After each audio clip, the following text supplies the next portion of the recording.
You are Locked On Chargers Postcast, part of Locked On Sports Los Angeles on the Locked On Podcast Network. Your team every day. What is up? What is up? What is up? Welcome to the Locked On Chargers Postcast on the Locked On Sports LA YouTube channel, the place to hang out when every game is done. We appreciate you making us your source for your team every day. I am Pete Fox, covering sports in LA dating back to 2007. He is Kenyon Barner, 9 years in the league, 3 rings.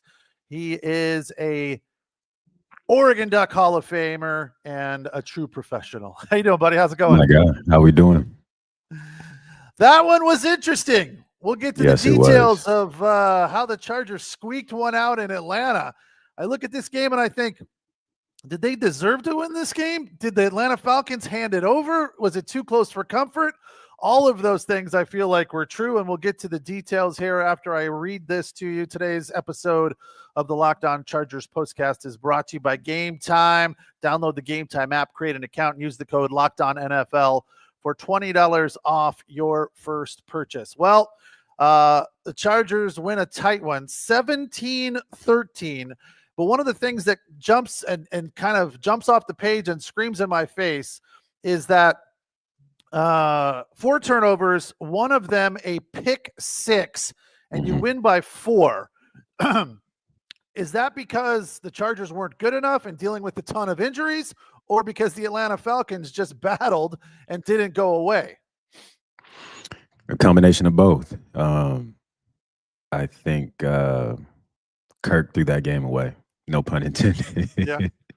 I think, no pun intended, I think he threw that game away. Kind of couple of ill-advised throws, but you have to credit the Chargers defense. You have to give them credit. Tarheeb Still played an amazing game.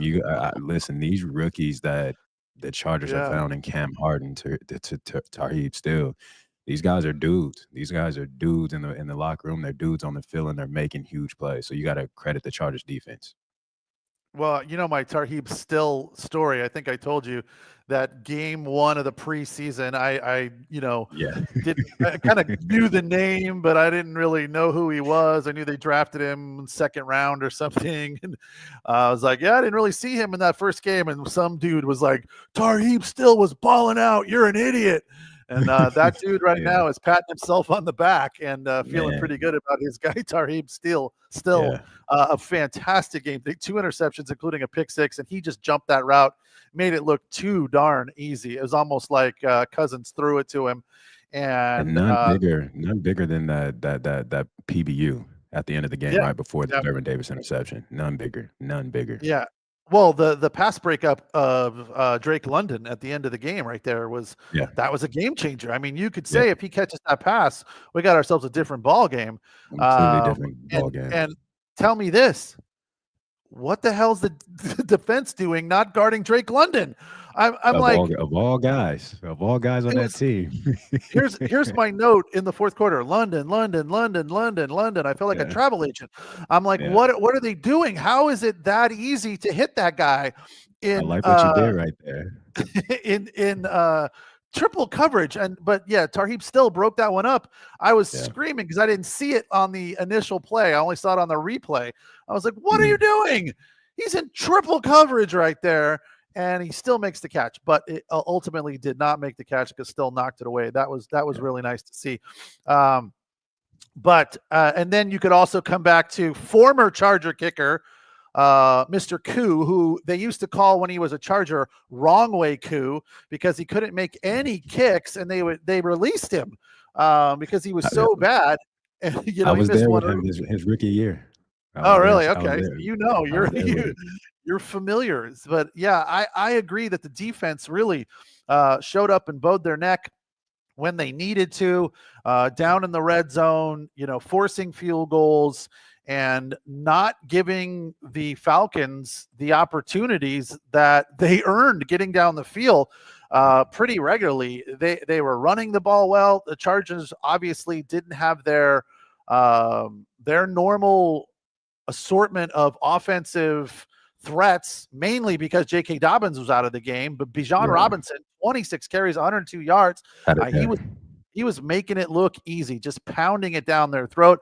It reminded me of yesterday's USC Notre Dame game where the Fighting Irish, by the way, pounding it down the Trojans' throat on the ground. And ultimately, I think it was a big part of the reason the Trojans lost that game. But today, Bijan Robinson, a really, really good game. So it was nice for the Chargers to come out on top in spite of not really being able to stop the run. But another similarity to this game, like we all know Kirk Cousins and we're all familiar with what he's capable of. We all seem to like him because of the the Netflix show Receivers or Quarterbacks or whatever it's called. And, you can't help but root for the guy a little bit. But I just look and I go, 24 of 39. That's just not good enough. It reminds me of yesterday's Trojans game with Jaden Mayava. Just not good enough. I mean, he's capable. And I want to get your opinion on Mayava. I know we're talking about Chargers here, but I want to get your opinion on Mayava because I've had many discussions since yesterday's Trojans game about whether or not he has it and whether or not he is the next quarterback of the USC Trojans. I don't know that he's that good. Other people I've talked to are like, he's the real deal. He's going to be good next year. Just you wait. I'm like, okay, I guess I'm going to have to wait because I don't see it yet. But anyway, I look at Cousins and I feel like it's good. There's a lot of good, but a lot of bad mixed in all the time. And that's kind of been Kirk throughout his career. I'll go back to my days in Philadelphia, especially when we were facing those guys in the playoffs. Right. We kind of knew what Kirk was going to do. Kirk would put up some numbers here and there, but Kirk was going to give you that ball. He was going to turn the ball over. And that's kind of been what Kirk has done throughout his entire career. And that was the same exact thing on today. Started off great, but eventually he's going to gift you the ball. Wow.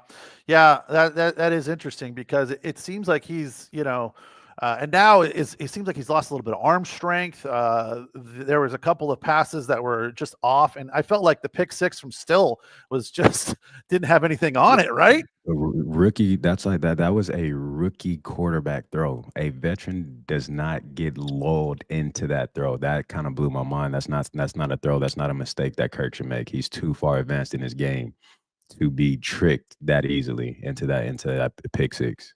Right, exactly. And then you look at the other big stat on the box score is that the Atlanta Falcons, this is another thing that makes me go, how did the Chargers win this game? The Atlanta Falcons are the worst team in the league getting after the quarterback. And they got after the quarterback. They sacked Justin Herbert 5 times today, and the Chargers still win. So an obscene amount of hurries. Yeah, 2 big things there that should not go in favor of the winning team. First of all, getting sacked that many times, and then only winning by 4 when you have 4 turnovers, one of them being a pick six. But you're right, that pass that Marcus May intercepted, that was a different one. The pass that Still intercepted was just a lazy, bad pass. And then to the Marcus May interception in the end zone. Another awful throw. Terrible. I mean, what are we doing? I thought it was unnecessary and foolish. It didn't have anything on it. He put too much air under it. And I was like, who is he throwing it to? There was just nothing but Charger jerseys around that football. I was like, what is that? You could pay me 10% of his salary. I'll come out and do what he did on those 2 plays. Throw ill-advised. I can do that. I got that covered. I don't get it. All right. So Chargers win this one.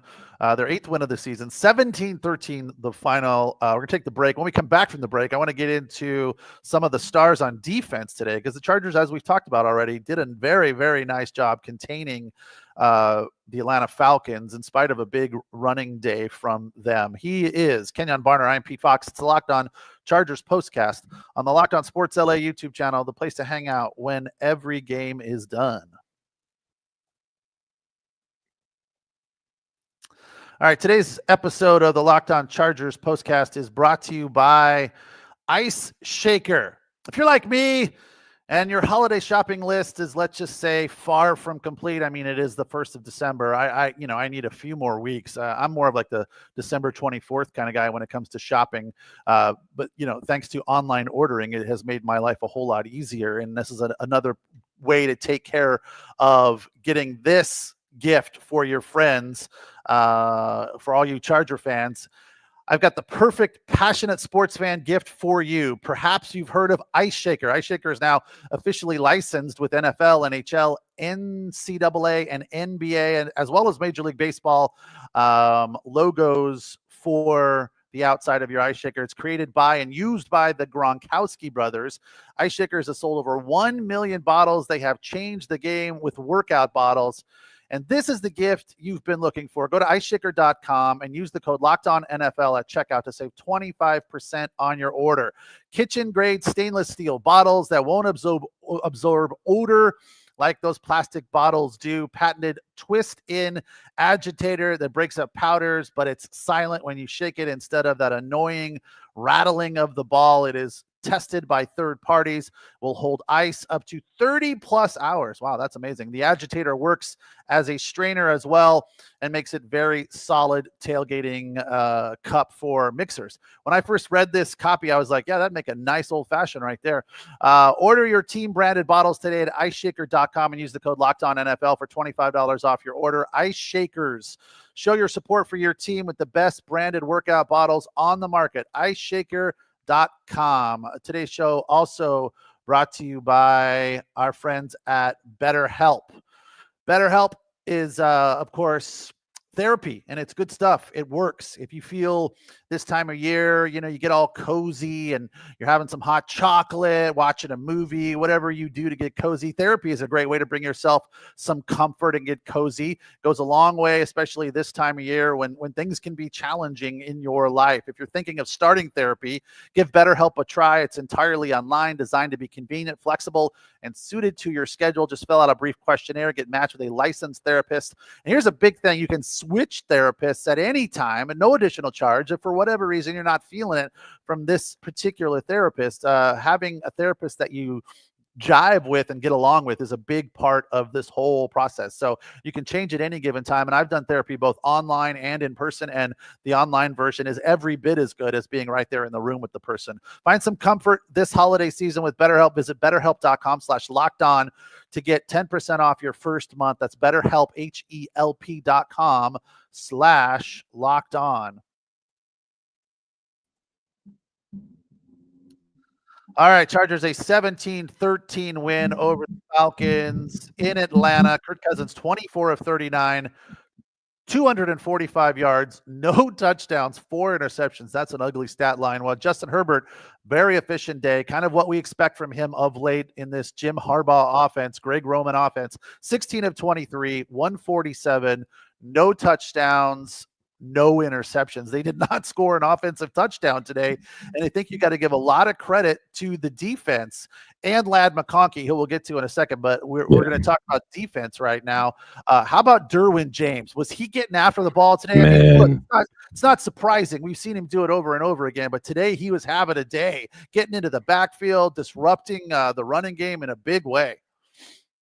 It was 2 plays for me. It was the play on 3rd and 1 in the fourth quarter, and then on a jet sweep. Those 2 plays, obviously that's who the guy is. But he puts me in the mind frame of a Troy Polamalu, the way that he attacks the line of scrimmage and attacks the ball, the intensity that he plays with.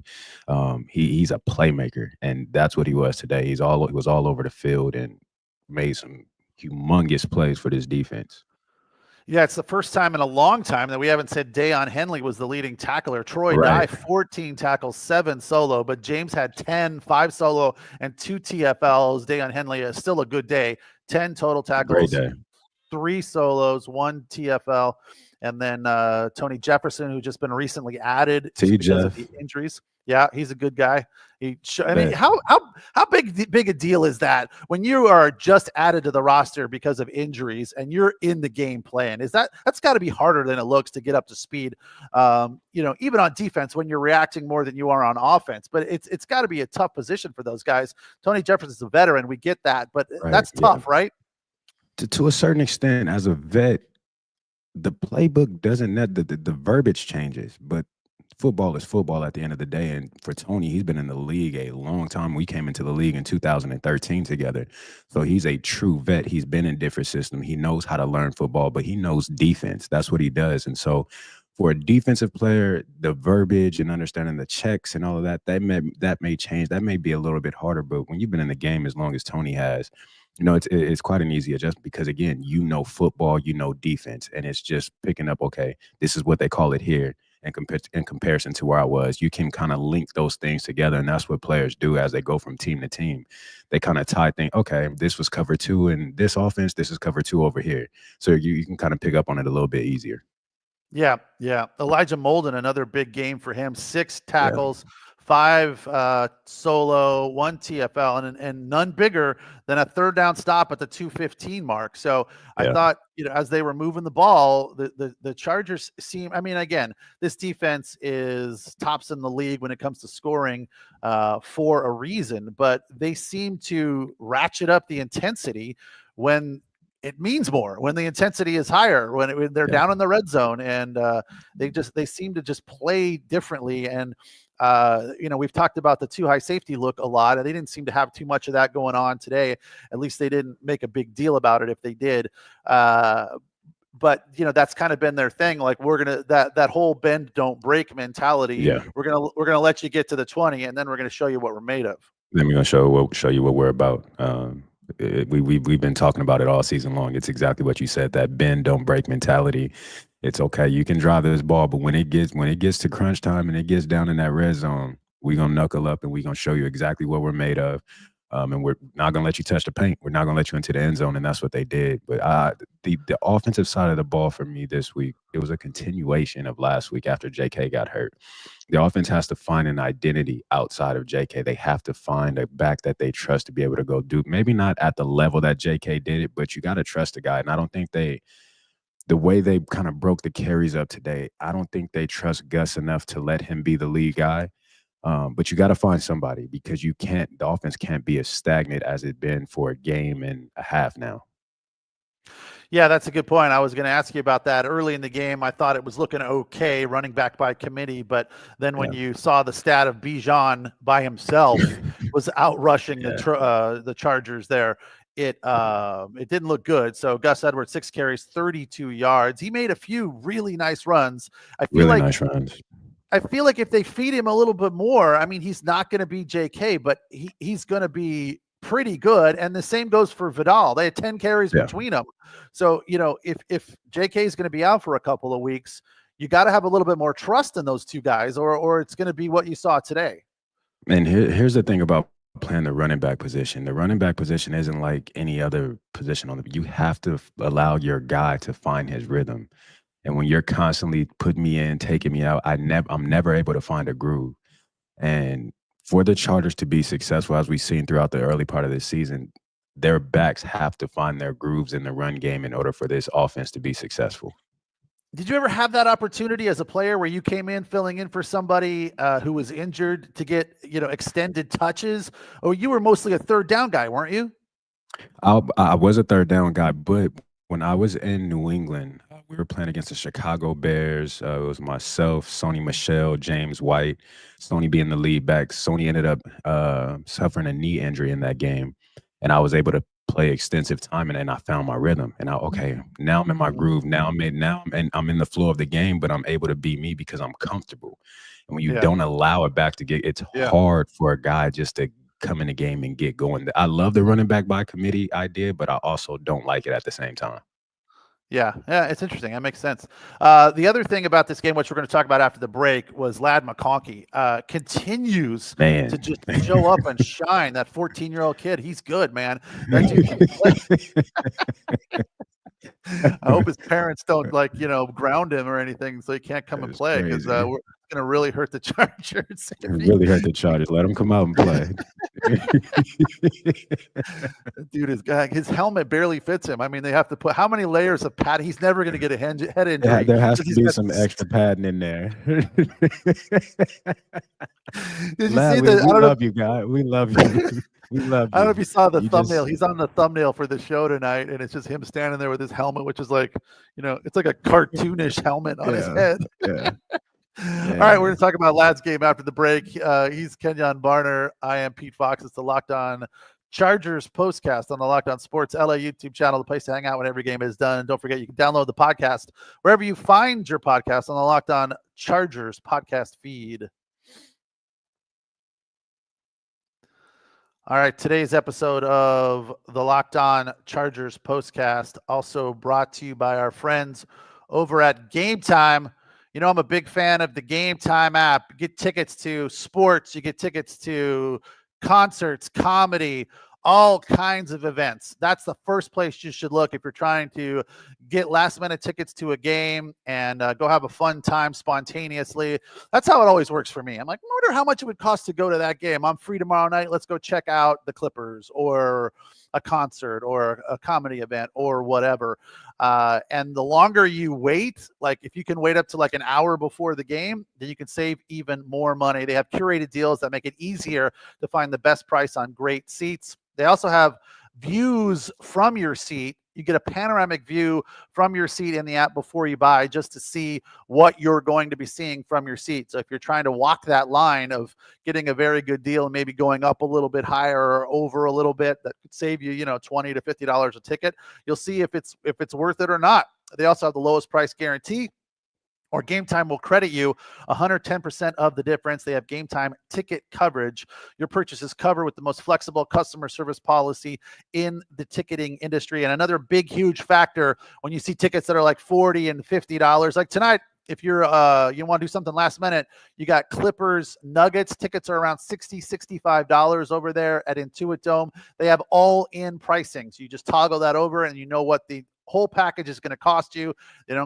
You don't put in all these fees at the end. It's all in pricing there on Gametime. So download the Gametime app, create an account, use the code LOCKEDONNFL, save $20 off your first purchase. Terms apply. Again, create an account and redeem the code LOCKEDONNFL, LOCKEDONNFL for $20 off. Download Gametime today.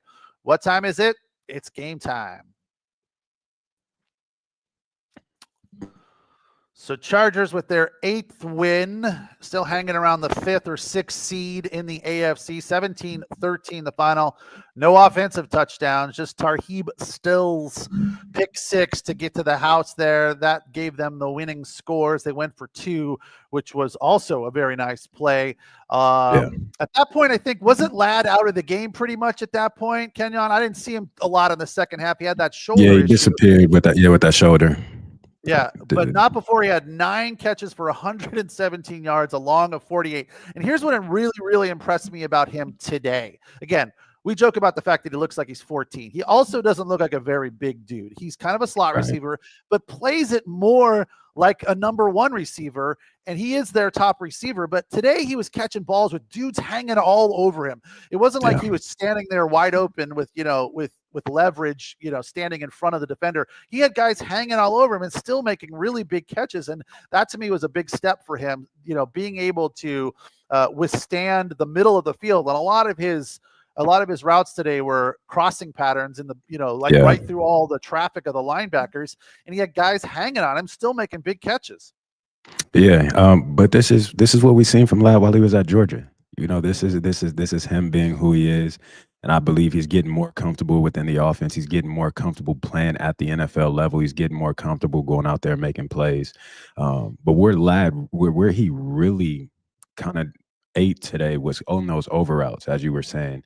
But I felt like the Chargers went away from that.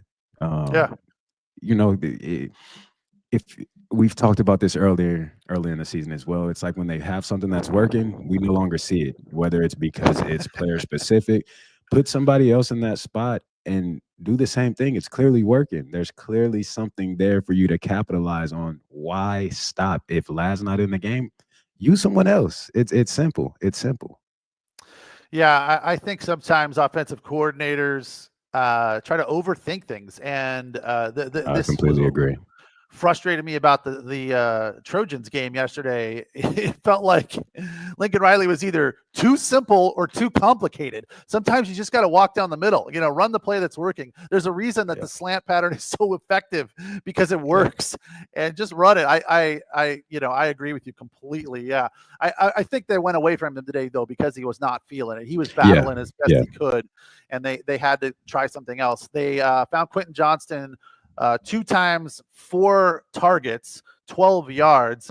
I think if you weren't really watching closely, you might criticize Quentin today for saying, yeah, still dropping balls like he was a week ago. But today, a couple of those 2 drops he had were defense. They were knocked away from him. Yeah. And one of them, he nearly, that touchdown pass that they threw at him, where he had the defender like in his face, and he nearly pulled it in with one hand. I'm like, he almost got that ball, and that would have been just a fantastic catch. But they talked about it with Herbert, like, how are you going to handle this situation with Quentin Johnston? He's like, I'm going to keep throwing him the ball. Keep throwing him the ball.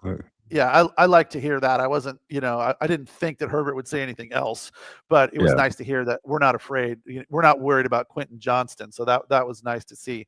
But yeah, all in all, a nice win for the Chargers to hang on here and gut this one out in a day where, again, as you said to start the show, I feel like the Falcons defense played very well and the Chargers were banged up, but we have to also not forget that the Falcons were without Eckler, former Charger, and Keenan Allen, former Charger. So they were playing banged up as well. So this one could have gone either way ultimately, unlike yesterday's game. And I want to ask you real quick about if you watched that Trojans Notre Dame game.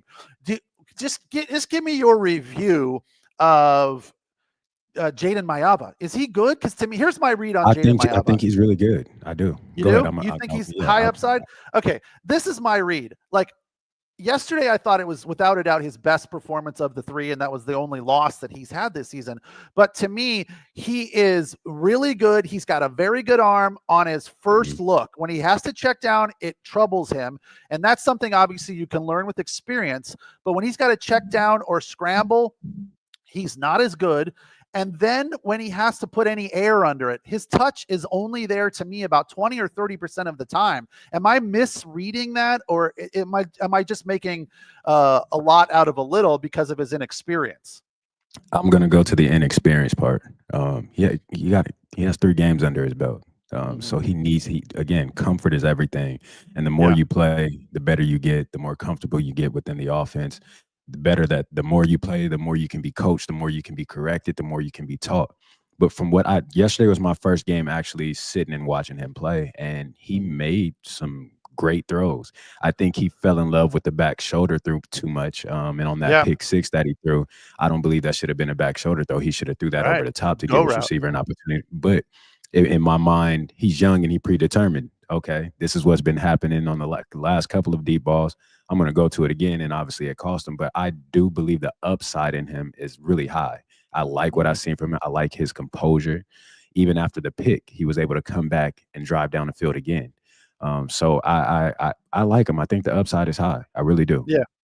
Yeah, that was one of the conversations I had yesterday, and I was talking to a buddy who's a Notre Dame fan, and he was like, "Your dude's for real." I'm like, "He's terrible," and then it's hard to say.